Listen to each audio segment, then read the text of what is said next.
Hi, welcome back to Missouri Cricket Barn Homestead. This is Debbie.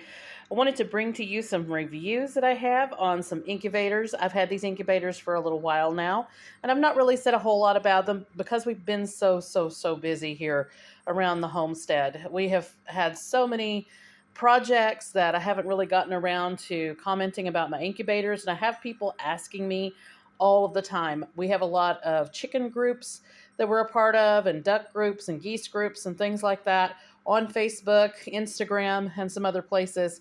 And everyone asks me, what do I think about the incubators that I have? I've got two incubators here, as you can see, these two, that are from Tractor Supply. This is the incubators that they have. They're called Impeckables. We got them on clearance, I believe at like 75% off at the end of a season. Hopefully they'll do that again this year. Fingers crossed. And we will get these incubators. And they are, for the size, fantastic little incubators. I have one that's a little bit better than these two, but these two I do like because they have a little bit more room, as you can see from the bottom part of where the heat comes out to the tray itself. They do a very slow partial rotation, like twice, maybe 3 times per day. I'm not really sure. I haven't hung around while they've been rotating, but I've noticed them a couple of times, and they rotate just ever so slightly. They'll just go like a partial turn, and the next time they'll go another partial turn. And they also keep up with the humidity as well as the temperature. As you can see here, we have humidity at 60%. We have our temperature at 100 degrees. And you can dial in the amount of days that you want. So if you have different types of hatches, say you have geese in here, you can dial it up to 32 days is about how long it takes for geese to hatch, sometimes a little bit longer.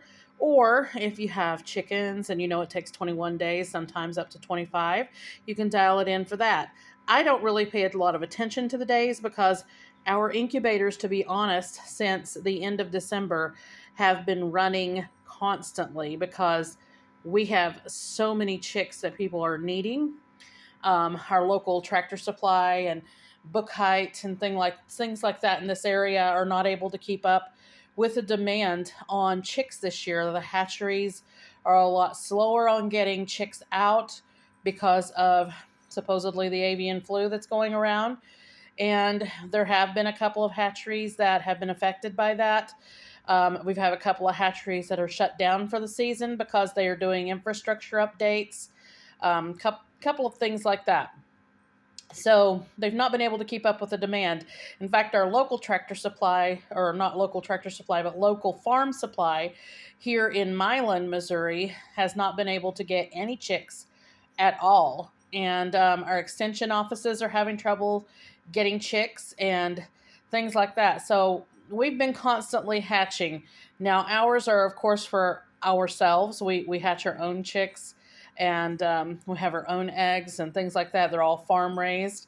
So I just basically help others out as I can. So anyway, this is a review for these incubators. These incubators are great. These are Impeckables. And you add water for your humidity.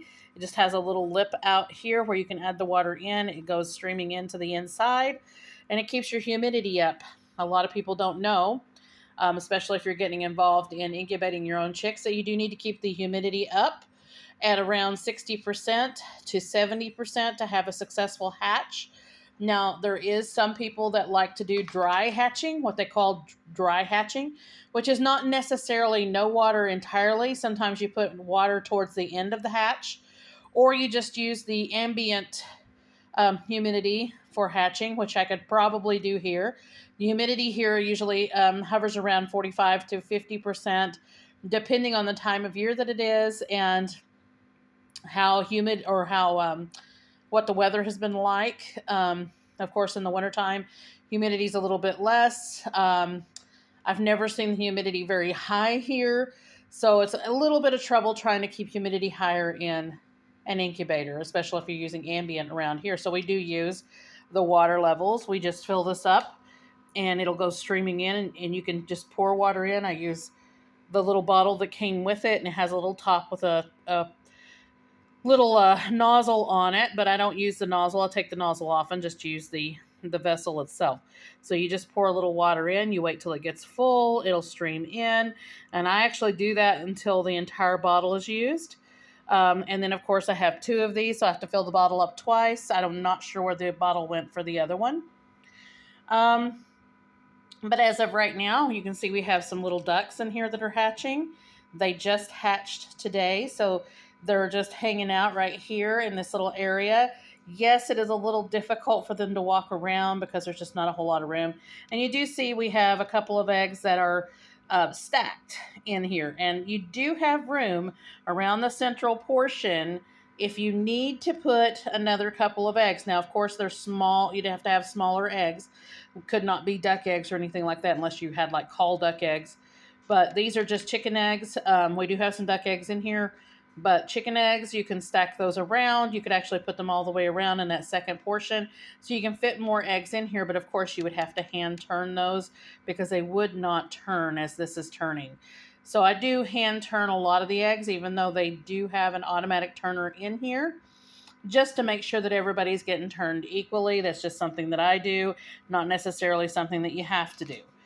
Now, we have another incubator here that I ordered on Amazon a long time ago. It's actually older than the other two incubators, but this one is an excellent incubator as well. Now, it does not have a humidity checker in here. You could add one if you wanted to, and it doesn't have all the fancy buttons that the other one has. You don't set days or anything like that. You just turn it on and it goes. So you can see it has a setting here for the temperature. You can actually adjust the temperature on this one. And on the other ones as well, and that works out great. Now, I've found that this one has a little bit higher hatch rate, surprisingly. Even though I can't control as many things, it has a little bit better hatch rate. At least a much better, I want to say, start to the eggs. Getting them going to get the baby started. It has just a much better rate. I'm not sure. It's not a whole lot of a difference, but I have noticed a little bit of a difference between these. Usually, this one has a much higher rotation. So this one rotates a couple of times a day. I think it is two, morning and evening. And the rotation on this one is much more, I want to say, aggressive or violent because it moves the entire eggs all the way around. It makes a full rotation and it's pretty fast. And the eggs are kind of a little bit jostled and things, but for some reason, again, it has a higher hatch rate. So it has two trays in here. You can actually, when the eggs are getting ready to hatch, you can take this other tray out. Now, I don't necessarily do that because I have the other two incubators as backup. So when I have something start to hatch in here, I usually just move it to the other incubator and just double up on the eggs. That's why you see these eggs doubled up, because they're just about ready to hatch. So that's what I do with this incubator. This incubator is wonderful.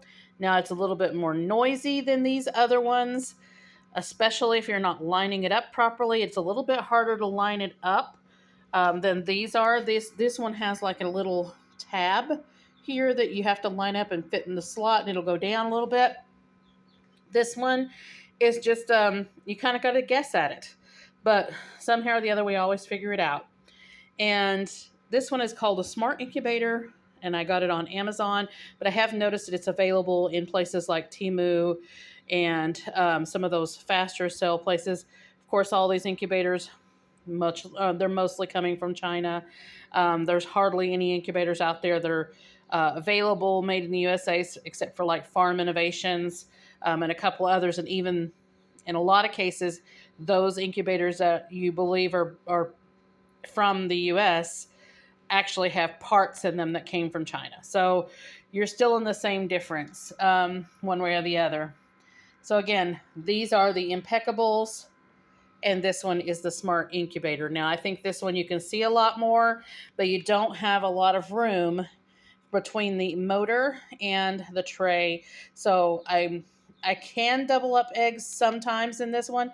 I just have to scoot these back a little bit. But once I do that, these do have a hard time turning, so then you have to hand turn things.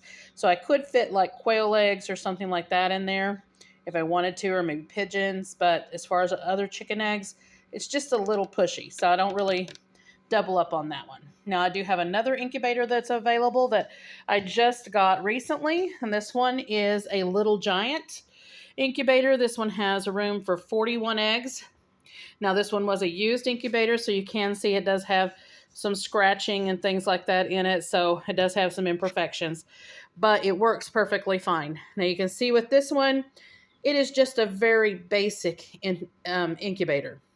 It does have a temperature dial on here, does tell you the humidity. It's kind of hard to read, and you can see it's a much harder, much more difficult time keeping humidity stable in this one. And I don't like so far the fit as far as it goes with the incubator itself. It has automatic turners in there. Some of these you have to buy separately, the automatic turner, but this one does have an automatic turner. The eggs inside, I know it's really hard to see because this again is scratched. The eggs in there, they rotate, or not really rotate, but move side to side. So it's not a full rotation, it's just a movement. So I actually go in there and hand turn the eggs every so often. This one does hold a lot more eggs. The other incubators only hold 12.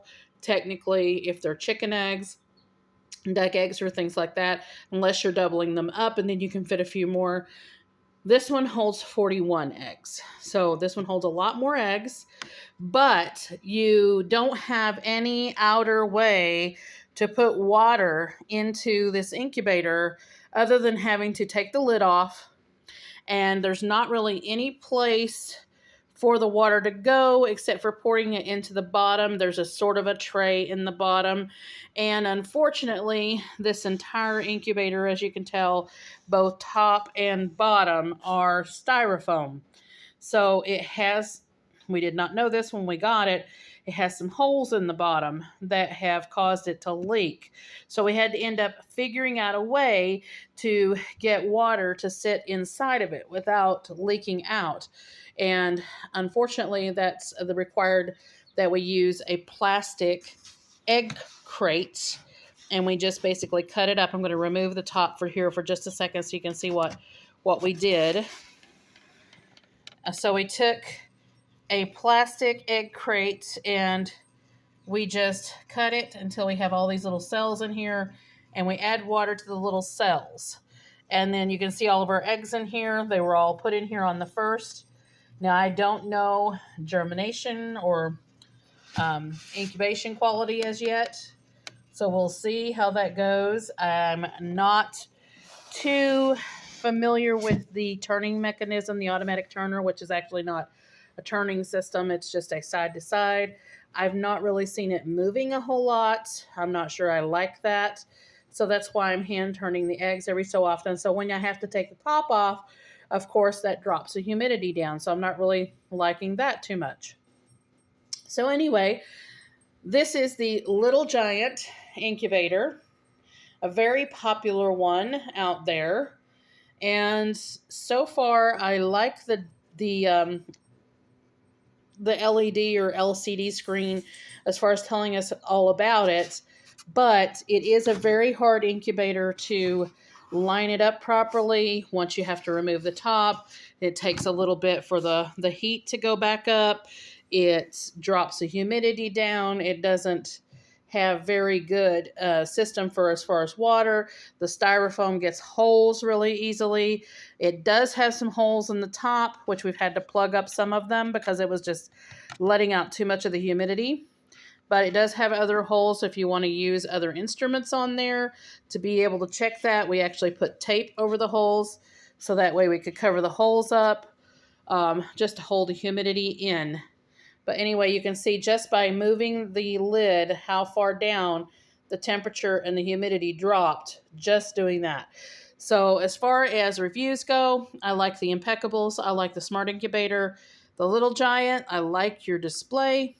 I don't really care for the mechanism. So I think it needs to be a little bit better design on this, not just have exposed styrofoam on it, because it's too easy to have holes poked into it and cause leakage, and too difficult to remove the top and then have the temperature drop that much and the humidity drop that much just from having to do that. So anyway, like, subscribe, hit the notification bell for notifications on videos as they come out, and we will see you in the next one.